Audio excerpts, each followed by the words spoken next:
I picked this Sharp MIDI Hi-Fi up the other day.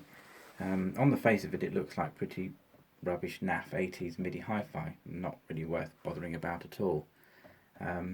But there's two good things about this that I thought warrant it not going in the bin, really, or just being left to be thrown away. And the first one of those is it has the unusual Sharp player system, and also it has a spectrum analyzer and graphic equalizer, which is sort of quite why they put that in such a really sort of mid-range or low-end MIDI system. I have no idea, but it is a proper spectrum analyzer and it has a proper graphic equalizer. I'll just demonstrate the unit. Turn it on. It defaults to radio, so this is the radio section here. This is the graphic equalizer, which is then represented over with the spectrum analyzer.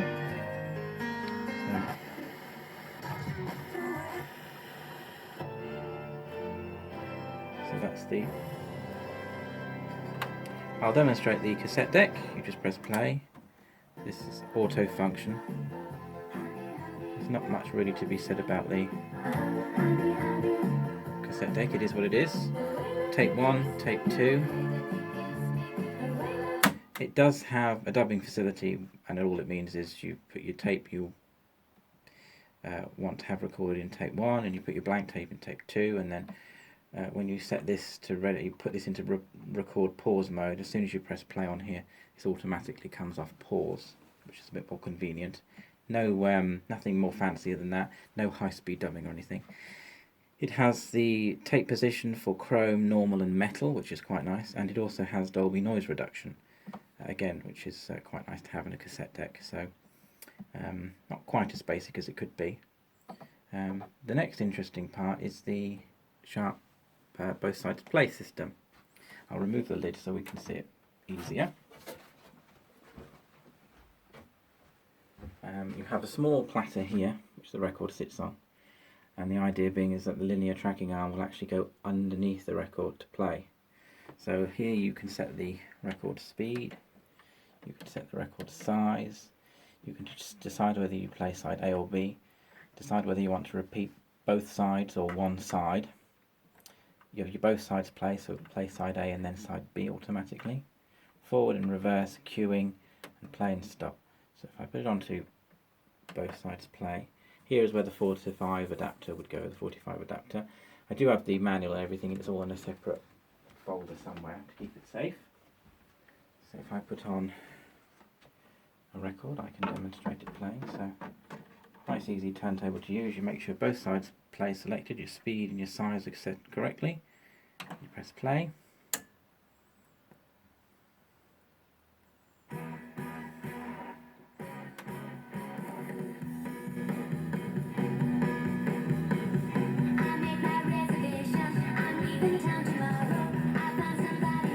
So I will forward the arm so it'll play the last track, or just the end of the last track.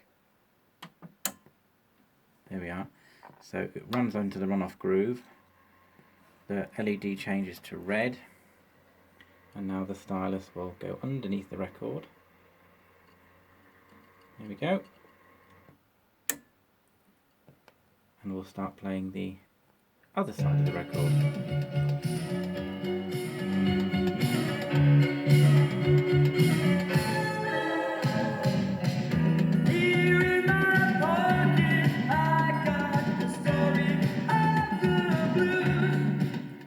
Now that's a turntable that properly defies gravity. I'll forward it right to the very end, and then it will go back to the beginning again, and you'll see the stylus come up from underneath the record, track over the top, and then return itself back to its resting position. It saves an awful lot of hassle because you don't have to turn the record over, so you put the record on and you get both sides. And I felt with the spectrum analyzer, graphic equalizer and its unusual turntable, it was probably a thing from the a low budget thing from the 80s worth saving.